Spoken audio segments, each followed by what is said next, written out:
안녕하세요. 이과 여자 청취자 여러분.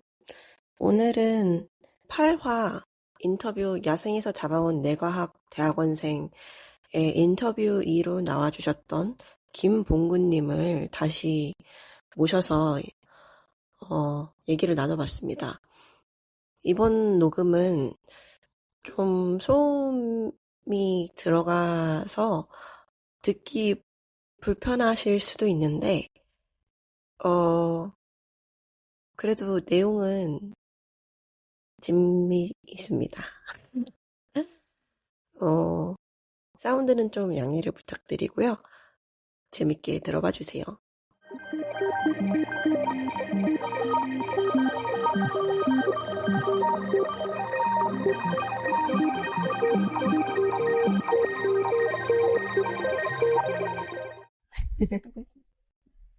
안녕하세요. 안녕하세요. 오늘 다시 봉구님을 모시고 얘기를 해볼 건데요. 지금 저희는 독일이 아닌 오스트리아 비엔나에 와 있습니다. 이번 주 약 5일간, 화수목금 5일간 유럽의 최대 뇌과학 학회를 저희가 참가를 했는데요. 이 학회의 마지막 일정을 마치고 이제 저희도 복습을 할 겸, 그리고 저희의 경험을 또 나눌 겸 봉구님의 귀중한 시간을 제가 부탁드려서 인터뷰를 다시 한번 요청을 하게 됐습니다. 저야말로 리플렉션 할 수 있는 시간이니까 좋죠. 그러면 제가 먼저 이 학회에 대한 오버뷰를 잠깐 해볼게요. 저희가 참석한 학회 이름은 Better European Neuroscience Symposium. 그쵸. Federal, 줄여서 FENS, FENS라고 하고요. 이거는 격년에 걸쳐서 2년에 한 번씩 열리는 유럽 최대의 뇌과학 학회입니다. 그래서 이번에는 7,100명 정도의 참석자가 있었다고 하고요. 160여 개의 부스가 있었고, 포스터만 4,000개가 발표가 진행이 됐습니다. 사실상 유럽에서 제일 큰 뉴로사이언스 학회죠. 그렇죠. 음. 그래서 저희는 이 전번에 파리에서도 되게 좋은 경험이었는데, 이번도 되게 좋은 자극이 많이 됐어요. 그래서 이번에 배운 것들, 느낀 것들에 대해서 공유를 한번 해보려고 합니다. 듣습니다. 네. 과학학회는 일반적으로는, plenary presentation이라고 해서 몇천 명이 수용이 가능한, 혹은 몇백 명이 수용이 가능한 되게 큰 홀에서, 빅네임, 어떤 되게 유명한 과학자가 발표를 하는 그런 plenary lecture가 있고요. 또 좀 더 작은 규모의 방에서 심포지엄이라고 불리는데 거기선 좀 더 세부 주제를 다루는 그런 세션이 있습니다. 그리고 포스터 세션이 있는데요. 포스터 세션은 종이에 이제 자기의 연구 내용을 요약해서 한 1m 바이 60cm 정도의 종이에 이제 그 본인의 연구를 요약해서 프린트해서 가져오면은 그거를 이제 쭈루룩 세워놓고 사람들이 그 포스터를 구경을 하면서 돌아다니면서 그 연구자들과 이제 질문도 하고 디스커션을 하는 그런 소식이 있습니다. 네. 그래서 과학학회는 보통 그렇게 구성이 되고요. 저는 이제 오프닝 세레모니부터 얘기를 해보고 싶어요. 그때 참가를 안 하셨다 그랬죠? 네, 저는 오프닝 세레모니는 안 갔어요. 오프닝 세레모니나 클로징 세레모니 같은 거는 사실 뭐 이때까지의 참석자 통계나 아니면 뭐 올해 비엔나에서 하니까 뭐 비엔나의 유명한 거는 클래식 공연 같은 게 있죠. 뭐 그런 것도 하고 했을 것 같아가지고 저는 수영을 하러 갔습니다. 네, 좋은 선택입니다. 저는 오프닝 세레모니는 그래도 좀 궁금해서 가는 편이에요. 참석을 하는. 그래서 역시나 이제 비엔나를 대표할 만한 어떤 문화적 공연이 있었습니다. 어떤 공연이었나요? 비엔나 오페라에서 이제 합창단이 와서 노래를 했었어요. 오. 그래서 제가 이 팟캐스트에 이제 삽입을 하려고 녹음도 해놨고, 그래서 되게 비엔나 하면 떠올릴 법한 색깔을 가진 그런 클래식 합창곡들을 노래를 했었고요.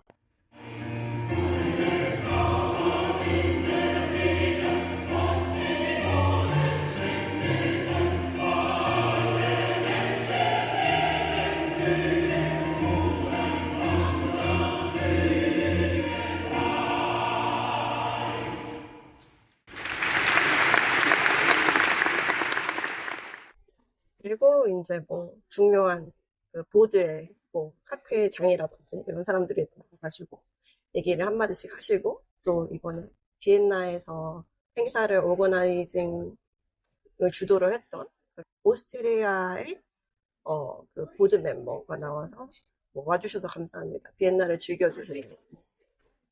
네, 그런 말씀을 하셨습니다. 이로써 이제 첫 번째 날은 약간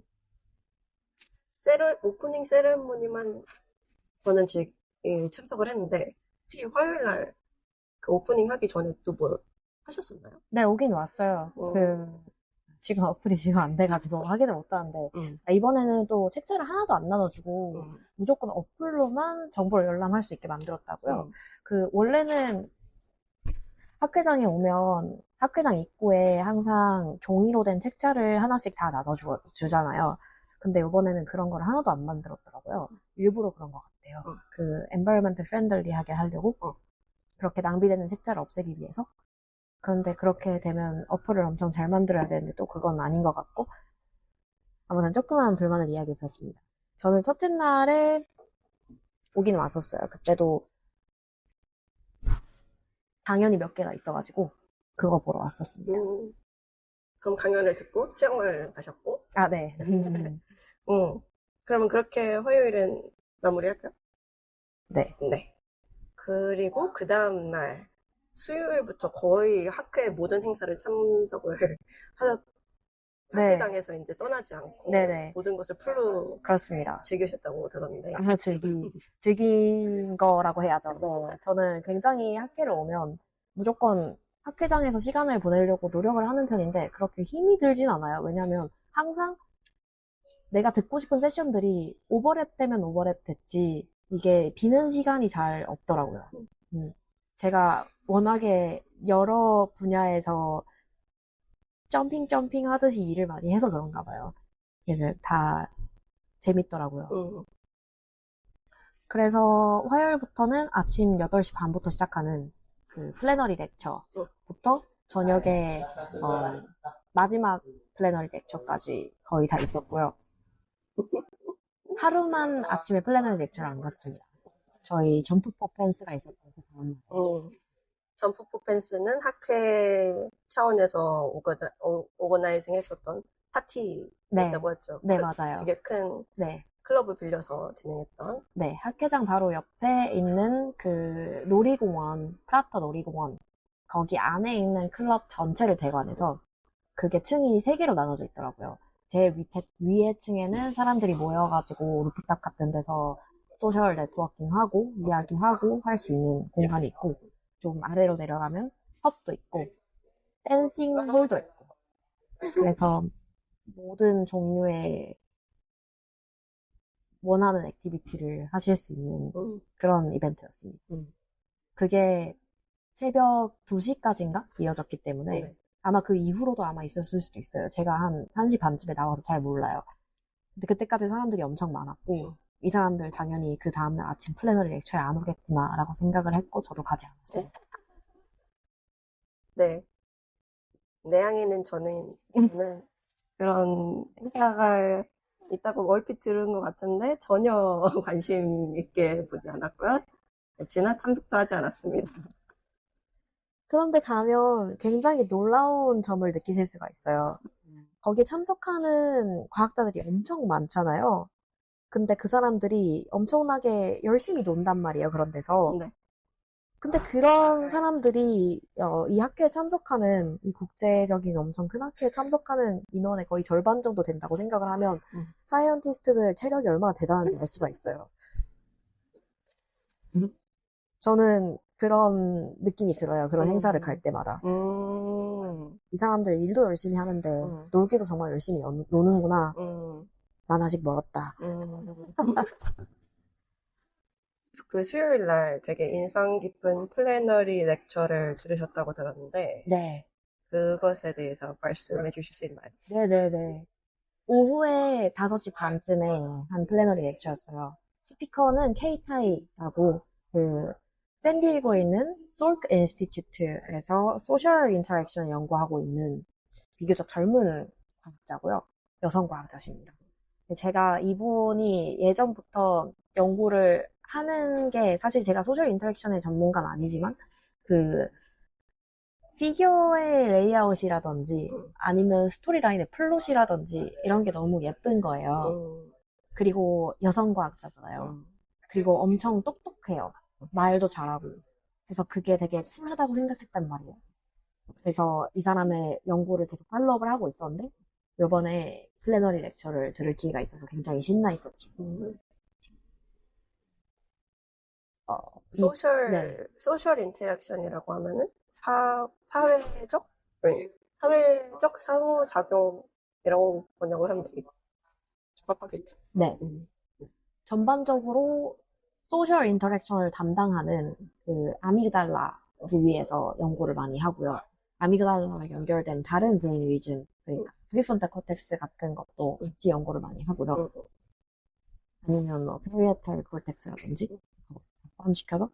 그리고 아무래도 연구실 규모가 크다 보니까 프로젝트는 다양한데 이번에 플래너리 렉처에서 중점적으로 소개를 한 거는 FOMO라고 아시죠? Fear of Missing Out. 동물로 실험을 할 때는 어떻게 패러다임이 되냐면 서로 존재를 인식할 수 있는 분리된 공간 안에 한쪽에는 한 마리의 동물을 넣어놓고 다른 쪽엔 여러 마리의 동물을 넣어놔요. 그리고 여러 가지 큐를 주면서 그 여러 마리의 동물이 같이 들어있는 케이지에는 걔들이 같이 할 수 있는 액티비티를 주는 거예요. 그러면 반대쪽에 혼자 고립되어 있는 동물은 그 액티비티를 하는 걸 보면서 되게 참석하고 싶어 해요. 그거를 행동도 트래킹을 하고 뉴럴 시그널도 트래킹을 해서 이 참석하고 싶어 하는 포모, 이 피어, 어떻게 보면 피어의 한 카테고리죠. 그 피어가 어디서 오는지 어떻게 발생하는지 그런 거를 연구하고 있다고 소개를 하더라고요. 재밌죠? 네. 재밌기도 하고, 이게 상대방, 그러니까 혼자 고립되어 있는 그 마우스의 경험이 저의 개인적인 경험이랑 겹쳐지면서, 근데 이게 가능을 했던 게, 그 G라는 실험 동물 모델 자체가 그 사회적인 동물이라서 가능했다는 네, 생각이 맞아요. 들었어요. 기본적으로 사회생활을 하는 동물들을 대상으로 실험을 하죠. 이제 사람도 그럴 거라고 가정을 했고, 당연히. 쥐도 그렇게 그 집단 행동을 하는 동물이니까, 이 실험이 가능했던 거고요. 이 실험의 간단한 결론이, 아직까지 그 결론이 난 프로젝트는 아니지만, 간단한 중간 결론이, 이 포모를 느끼고 있는 쥐, 그러니까 혼자 고립되어 있었던 쥐가 나중에 페인 레벨을 조사를 해봤을 때, 그 포모를 느꼈을 때 피지컬 페인을 더 많이 느낀대요. 이 연구가 추후에 어떻게 활용이 될 수 있냐면 그 피지컬 페인을 더 많이 느끼고 있는 사람들이 있을 거 아니에요. 네. 그 사람들의 페인이 이런 소셜 페인에서 기여를 했는지 그거를 트래킹을 하게 되면 피지컬 페인 릴리빙을 할 수도 있겠다는 거죠. 소셜한 활동을 인커리지 하면서 페인을 릴리빙이 된다는. 그렇게 할 수도 있고요. 네. 아니면 그냥 다른 어떤 파마콜로지컬이든지 사이콜로지컬 트리트먼트든지 어떤 방법을 활용해서든 피지컬 페인을 줄이는 방법으로 연구를 활용할 수 있는 거죠. 혹은 반대로 이제 포모를 줄이거나. 들으시는 분들이 재밌으라고 끼워넣는 얘기인데, 제가 그 독일에서 박사과정 할 때, 제 연구실 자리랑 부엌 탕비실이랑 바로 옆이었어요. 그래서 탕비실에서 사람들이 왁자지껄 뭔가를 하고 있을 때, 집중이 잘 안 되면서도, 나는 지금 계획해놓은 일이 있긴 한데, 나 저기 껴와야 되나? 하는 그런 약간, 이 포모 비슷한 기분을 들었던 적이 있거든요. 근데 제가 찾은 해결법은 문을 닫는 거였어요. 문을 닫으면은 방음이 너무 잘 되고, 그러면 이제 이 몰입감? 그런 게 없어지잖아요. 네. 그러면 그냥 내가 원래 하려고 했던 오늘의 할 일에 이제 집중을 하면서 그런 포모를 느끼지 않게 되더라고요. 네네. 이 실험 디자인에서도 말씀드렸지만, 응, 서로를 인지할 수 있는 같은 공간 안에 있어요. 응, 네. 그래서 그게 되게 중요한 파트인 것 같아요. 응, 시각적으로든, 정각적으로든, 응, 이 다른 소셜 인터랙션을 내가 인지를 하고 있는지, 응, 응. 맞아. 문을 닫으신 건 잘하신 것 같아요. 집중이 안 되잖아요. 맞아요. 그 저기서 자꾸 막 하하호호 하면 웃을 때 하면서 뭐지? 뭐 내가 놓치고 있나? 그런 느낌이 들었어요. 이해합니다. 어, 저도 저희 연구실에 앉아 있으면 응, 옆랩 사람들이 가끔 저녁에 모여가지고 피자를 다 같이 먹을 때가 있어요. 음, 그러면 저한테도 주고 하는데, 근데 저희 랩은 저녁까지는 저밖에 안 남아 있거든요. 그래서 그런 기분이 들 때가 있어요. 음, 그렇군요. 음. 네. 저는 수요일에는 거의 수요일에 포스터 얘기하기 전에 그걸 봤었어요. 그 애니멀 리서치에, 그러니까 유럽에서의 동물 실험의 미래에 대해서 논의하는 세션이 있었는데, 그게 되게 흥미로웠어요. 그때 이제 European Animal Research Association이라는 어떤 애드보커시 그룹에서 사람이 나와가지고 자기는 10년 전에도 이런 비슷한 동물 실험의 중요성을 얘기를 하는 그런 발표를 했었는데, 그때는 어디언스가 6명밖에 없었다. 패널이 8명인데, 근데 오늘 발표를 하러 오니까 그래도 100여 명은 있었거든요. 그 얘기를 들으러 온 사람들이. 그래서 확실히 이 애드보커시 과학자들이 연구실에 이제 고립돼가지고 연구만 하지 않고 이제 사회를 어떻게 설득을 시킬 건지에 대한 고민을 하는 사람들이 확실히 늘었구나. 그거를 볼 수 있어서 좋았다. 그런 말씀을 하셨던 게 기억이 남고, 또 그분들이 지금 세우고 있는 전략은 동물 실험이 필요하다는 것을 설득해야 되는 그룹을 Patient Organization, 환우회를 타겟으로 약간 삼은 것 같더라고요. 그래서 아마 예를 들었던 건 파킨슨 환우였던 것 같은데, 네. 파킨슨 환우회 분들을 그 동물 실험실에 초대를 해가지고 우리는 이런 실험을 하고 있고 이런 실험을 하기 위해서는 동물이 필요하고 이것을 어떻게 실제 치료로 이어질 수 있는지에 대해서 설명을 드리고, 그러면 또 그 환우회에서 이제 그것을 디스미네이션 할 수 있는 거죠. 그들이 또 동물 실험을 에듀케이트 하는 사람이 되기도 하고. 그래서 그런 전략을 세운 것이 이번에 처음 이제 보게 된 현상이었어요. 근데 그게 좀 먹히고 있는 것 같더라고요. 그래서, 열심히 하고 있구나, 생각을 했습니다. 좋은 접근 방향인 것 같아요. 이게 저는 그 미팅에 가진 않았지만 심포지움이 다 끝나고 했던 소셜 네트워킹 중에 하나를 갔는데 그게 브레인 머신 인터페이스였거든요. 그때 거기 같이 계셨어요. 네. 거기서도 그 아카데미가 인더스트리아 그리고 페이션트 그룹이 같이 디스커션을 했어요.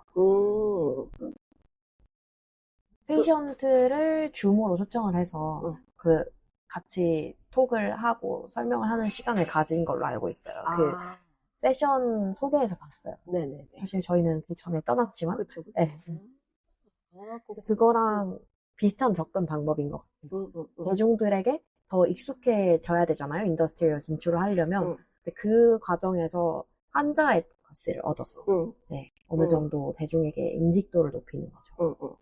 그러니까 막연하게 기초과학 하면은 결국은 사회에 어떻게든 도움이 될 거야라고 얘기하는 것보다는 환자 단체와 함께하는 것이 말씀하신 대로 좋은 전략인 것 같아요. 먹힐 수 있을 것 같아요. 긍정적이었나요, 미팅? 긍정? 그냥 열심히 하고 있구나가 저의 임프레션이었어요. 음, 음, 음.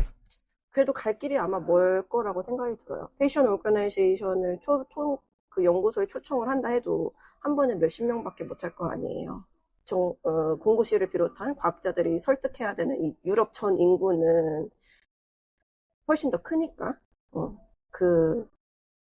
좀 더 넓은 범위의 대중한테까지 이 주장이 전달될 수 있도록 하려면은, 갈 길이 멀 거라고 저는 예상이 됩니다. 하지만, 열심히 하고 계신다. 그리고 또 이제 수요일날 포스터 세션에서 제가 주의 깊게 봤던 거는 장내 미생물과 장과 뇌의 연결이 어떻게 되어 있나에 대한 연구를 하는 포스터를 열심히 봤는데요. 뭐 포스터는 일단 대개는 아직 진행 중인 연구를 발표를 많이 하니까 제가 본 것들이 얼마나 이제 이 모든 피어 리뷰를 거쳐서 논문으로 완성이 될지는 모르겠는데 많은 논문들이 어떤 질병을 가진 쥐의 모델을 만들어서 질병이 없는 쥐의 똥을 어떻게든 희석을 시켜서 거기에 있는 장내 미생물을 질병이 있는 쥐한테 먹였을 때 그 질병의 심틈이 네, 뭐죠? 증상이. 증상이 완화됐다라는 종류의 포스터를 많이 봤어요. 그래서 뭐 우울증도 있었고 소셜 인터랙션도 있었던 거, 어티즘도 있었고, 오티즘. 그래서 그런 것을 좀 주의 깊게 봤었습니다. 음. 사람에서는 없었나요? 네, 네, 없었어요. 제가 열심히 찾아봤지만 다 G 모델이었어요. 포스터를 직접 봐야 알겠지만, 사실 트랜스제닉 그 패솔로지컬 마우스 모델이라고 해서 모든 질병을 다 모방할 수 있는 건 아니잖아요. 그래서 그 부분에 대해서 어떻게 밸리데이트를 했는지가 좀 중요할 것 같은데, 포스터를 직접 보지 않아서 모르겠네요. 근데 저도 항상 그게 의문이에요. 인간이 가지고 있는 우울증과 우울증 증상을 나타내는 G. 우울증 G는 없어요.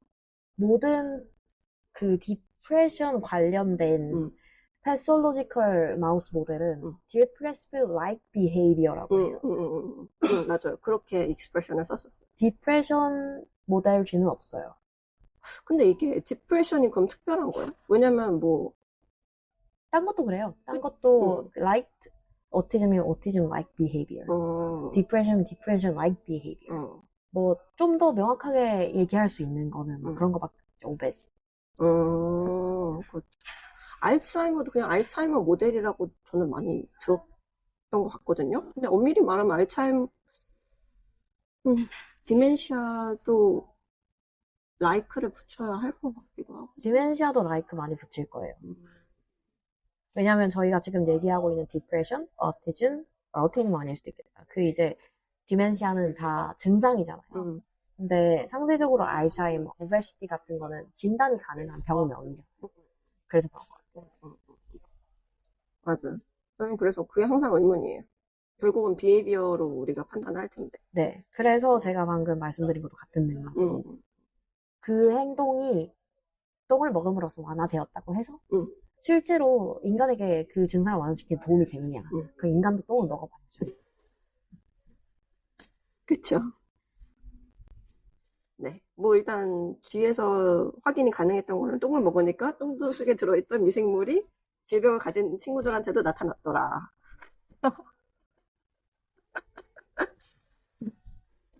네. 이런 류의 것들을 제가 주의 깊게 봤었습니다.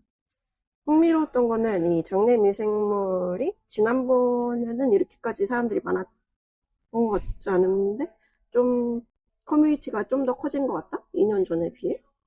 그런 것 같아요. 연구가 좀 더 활발히 진행되고 있는 것 같아요. 응. 겉브레인 엑시스라는 필드가 이렇게 발전하기 전에는 사실 겉을 외부나 이렇게 생각을 하긴 했는데, 근데 언제 이 인식이 약간 바뀌었냐면, 겉에 있는 뉴런들이 브레인에 있는 뉴런만큼 응. 많다라는 걸 알았어요. 응. 그러면 당연히 우리가 뇌의 기능을 몰랐을 때, 이건 그냥, 우리 머리를 차갑게 식혀주는 쿨러 역할을 할 것이다. 응. 라는 이론이 있었거든요. 응. 네, 있었어요, 예전에. 응. 뉴로사이언스 필드가 생기기 전에 네. 이 지방 덩어리 기관은 대체 뭘 하는 걸까? 아. 그때 사람들은 뇌를 머리를 식혀주는 쿨러라고 생각했어. 음. 지방으로 되어 있으니까 네. 말랑말랑 물로 감싸여 있고. 음. 그랬던 것처럼 우리가 지금 겉에 대해서 모르는 게 너무 많으니까 약간 특별한 역할을 하지 않을 거라고 생각하기 쉬운데 좀 더 연구가 진행되면 사실 뭔가 엄청난 게 되지 않을까 좀 기대를 하고 있어요.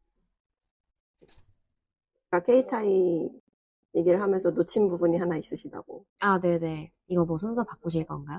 아니요, 그냥 아, 그래, 가시죠. 그냥 하는 건가요? 네네. 연구 얘기를 간단히 어. 말씀드리면서 제가 왜 케이타이를 좋아하는지를 좀 얘기하고 싶었어요. 네. 네.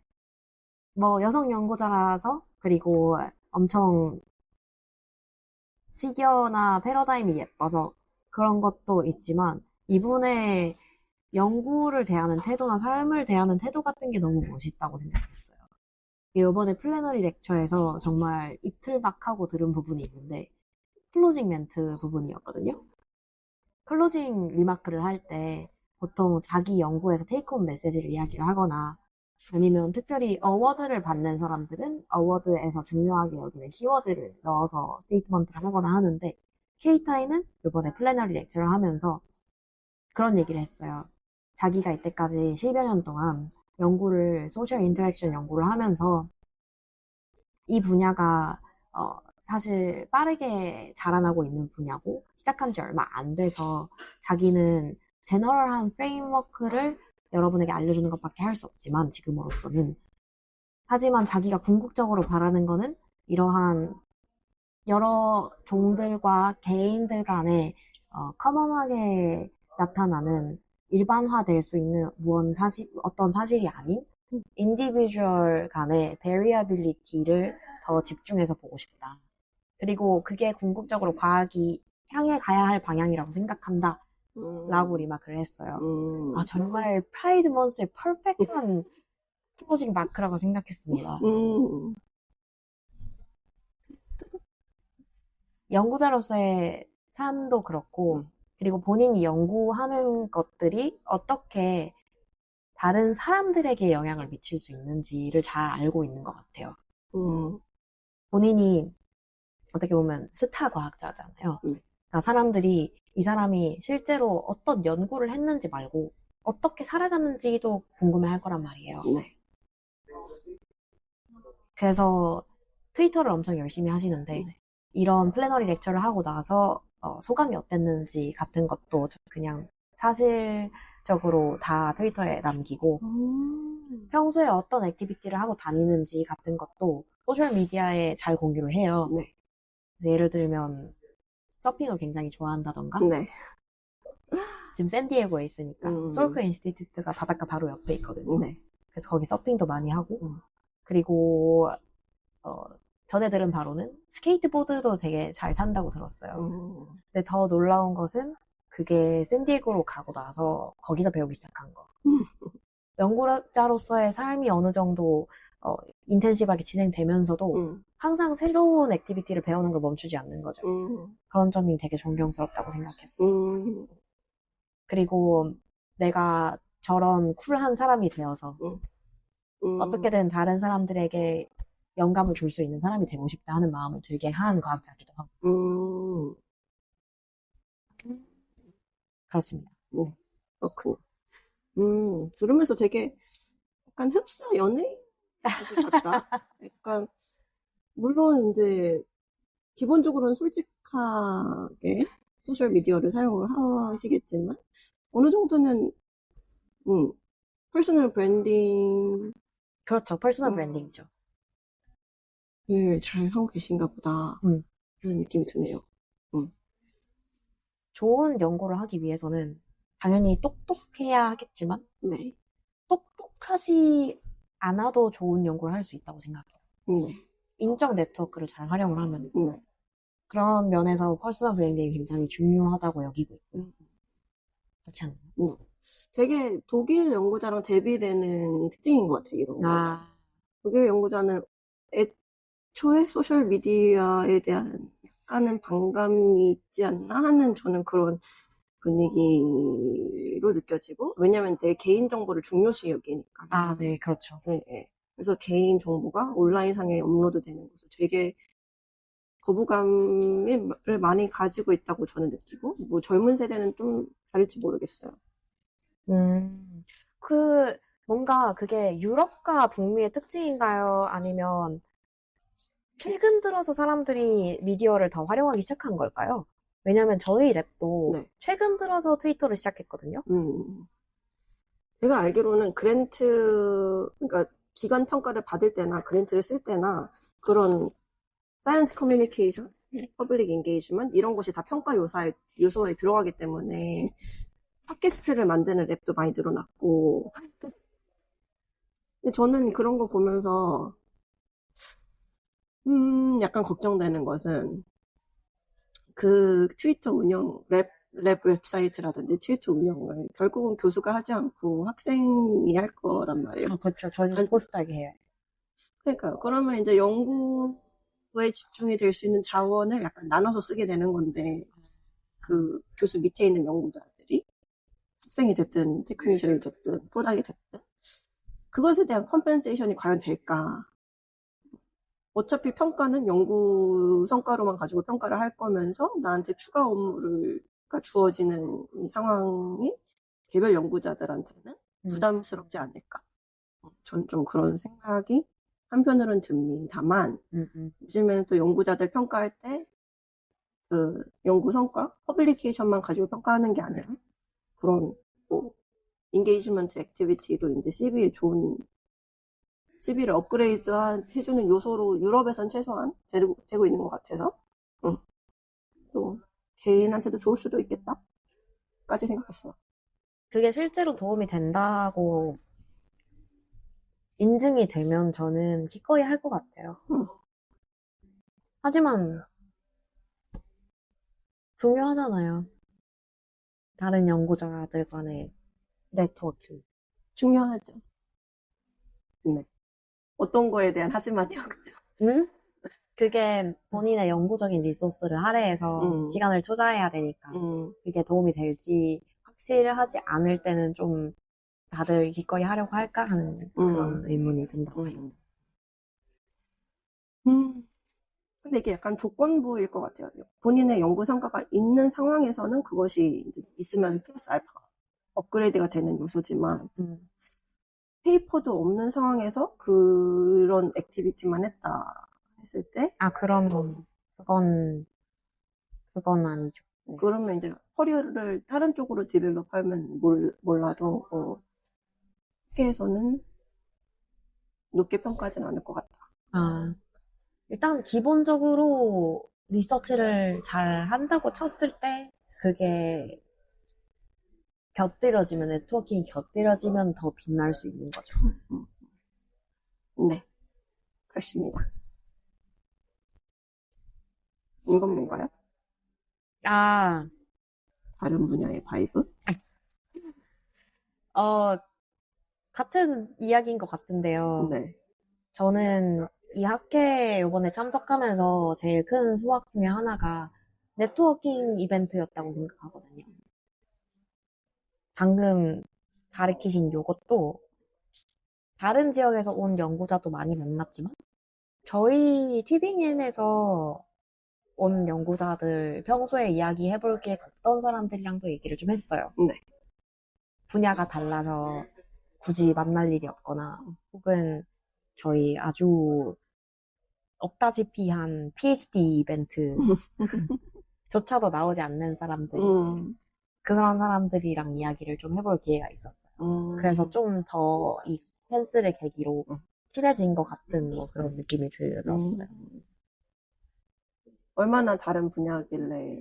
그러니까 결국은 뇌과학 분야 안의 사람들인데 되게 세부 전공이 공구님이 하는 거랑 되게 다른 분야의 사람들이었던 거예요. 아, 네. 일단 저희 서로 안면은 트고 있는데, 근데 실제로 대화해 볼 기회가 그 전에 많이 없었어요.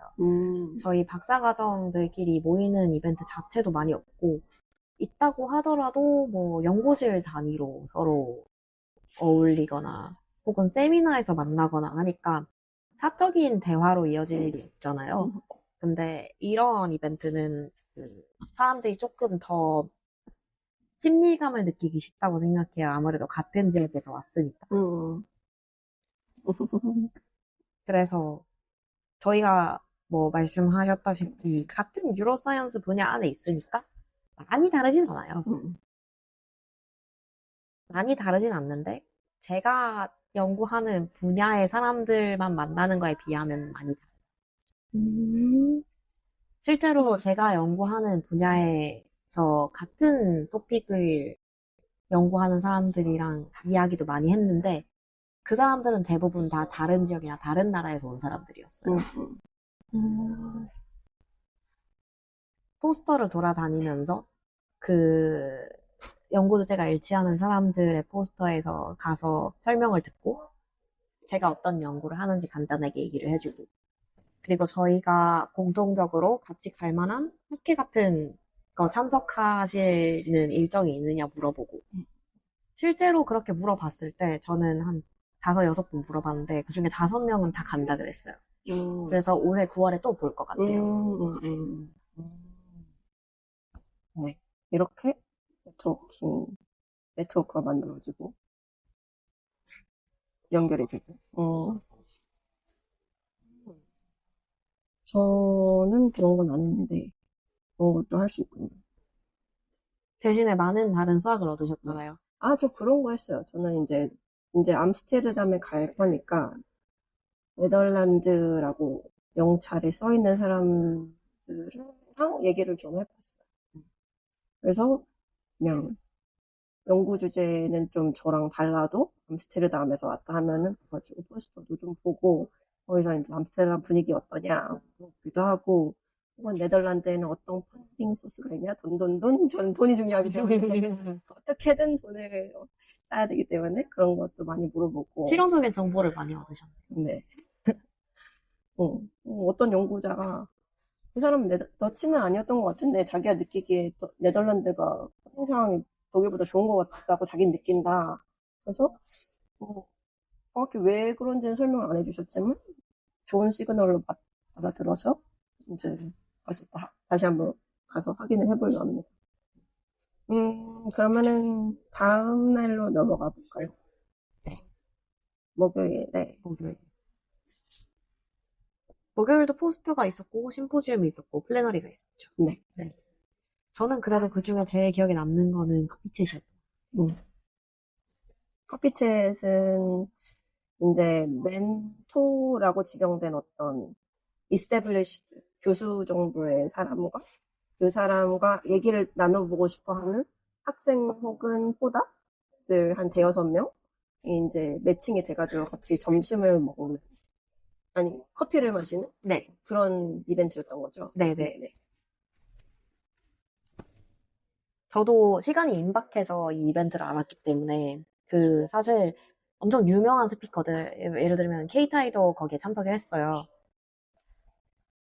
케이타이나 제가 평소에 팔로우업하고 있는 앤 처칠랜드라는 또 미국의 유명한 컴퓨테이션 뉴로사이언티스트가 있는데 그 사람들도 커피챗에 참석을 했는데 그 슬롯이 5개밖에 없어서 그러니까 스피커 한 사람당 학생 5명만 매칭을 해주더라고요. 그래서 저는 자리를 못 얻었고 대신 다른 저랑 같은 연구하시는 그리고 실제로 작년에 저랑 같은 학회를 갔었던 그 스피커랑 매칭을 신청을 해서 커피챗을 했어요.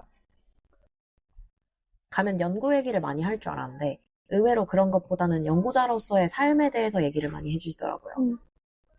본인이 교수하시고 있는 다른 그 나라에서는 연구 상황이 어떤지, 혹은 저희가 같은 연구를 하니까, 같은 맥락의 연구를 하니까 그 연구에서 어려운 점은 무엇이었는지. 어떤 교수님이셨죠? 어디서 오신 어떤 교수님? 이스라엘에서 교수하시고 계시는 이팟 푸 독일어로 발음했네요. 이팟 푸룻이라는 교수님이신데요. 네.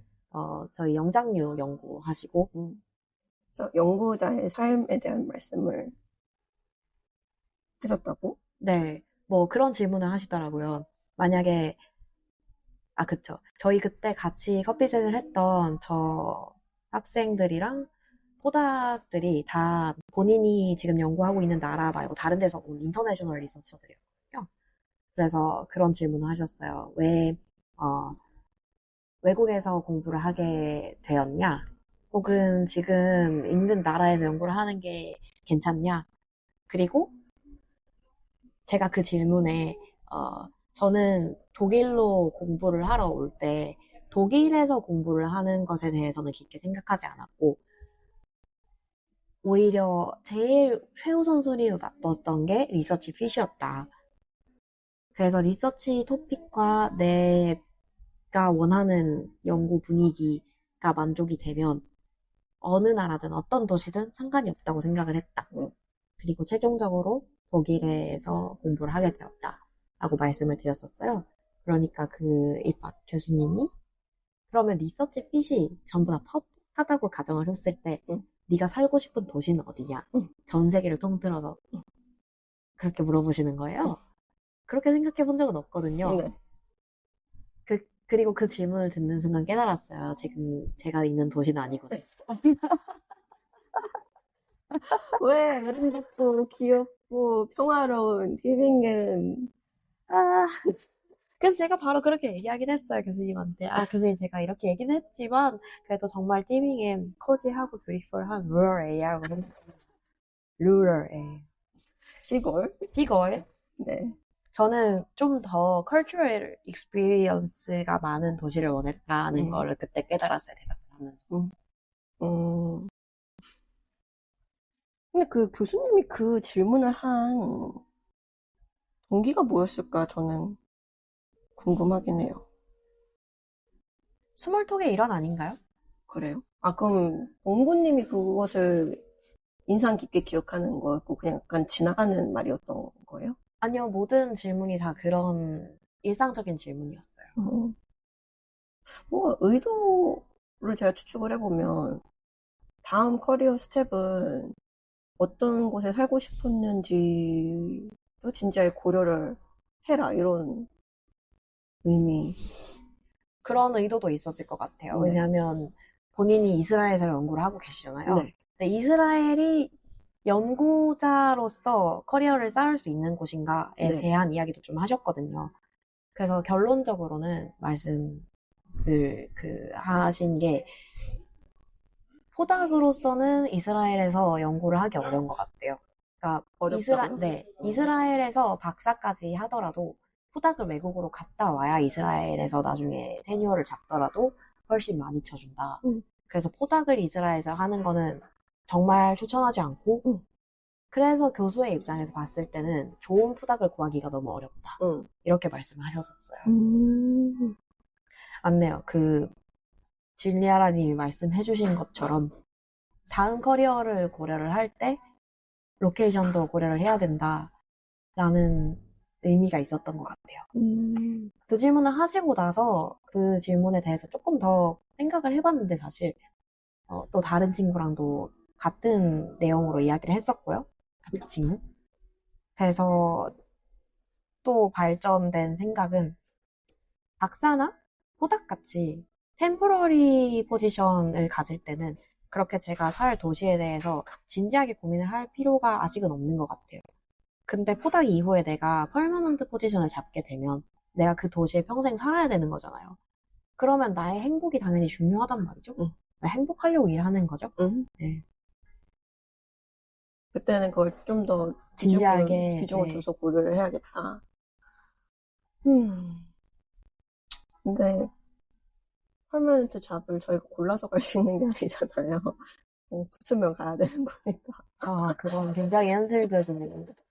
그렇습니다, 그것도. 음, 제가 같은 질문을 했던 다른 친구 생각은 조금 더 달랐어요. 저는 그렇게 결론 내렸고, 퍼머넌트 잡을 때만 로케이션을 더 진지하게 고려할 필요가 있다. 다른 친구 생각은 템포러리 잡이라도 몇 년 동안 내가 그 도시에 머물러야 되는데, 그 몇 년도 나에게는 굉장히 소중한 시간이다. 그러니까 거기부터 이미 진지하게 고려를 해야 된다. 그래서 자기는 아마 넥스트 커리어 포지션을 걸을 때 도시를 제일 먼저 생각할 것 같다. 그렇게 대답하더라고요. 여러 가지 고려할 게 많죠. 네. 그래서 커피챗은 그런 식으로 부담스럽지 않은 질문 위주로 흘러갔어요. 근데 그게 제일 인상 깊었던 이유는 교수님이 커피챗이 끝나고 나서 같이 학회장으로 돌아갈 때 저한테 따로 여성 연구자로서 특히 영장류 연구를 하는 사람으로서 유럽에서 연구하기 힘들지 않냐. 자기가 도움이 될 일이 있으면 언제든 연락해라. 유럽에서 영장류 연구하는 여성 연구자가 많이 없는 것 같다. 이렇게 말씀을 해주셨어요. 화이팅, 화이팅. 네네, 화이팅, 화이팅. 그래서 심적 지지가 많이 됐어요. 아, 너무 좋네요. 네. 그렇게 직접적으로 말씀을 해주는 분을 만나는 거는 특별한 기억이 될 것 같아요. 흔치는 않았던 것 같아요, 저는. 그쵸. 네. 혹시 시간이 근 1시간이 됐는데 네. 마무리를 하실까요, 그럼? 네. 네네. 그러면 오늘은 학회가 끝나자마자 학회장 앞에 카페에 와가지고 부랴부랴 이번에 있었던 일들을 되새겨보는 시간이었는데요. 저도 다른 퍼스펙티브를 볼 수 있어서 좋았고, 동구님이랑 학회를 마무리하면서 또 이제 각자 동구님은 독일로 돌아가고 저는 암스테르담으로 이제 바로 가니까 가기 전에 또 대화를 할 수 있어서 좋았습니다. 맞아요. 좋았습니다. 다음번에는 암스테르담에서 만나요. 네. 네. 그러면은 이렇게 끝낼게요.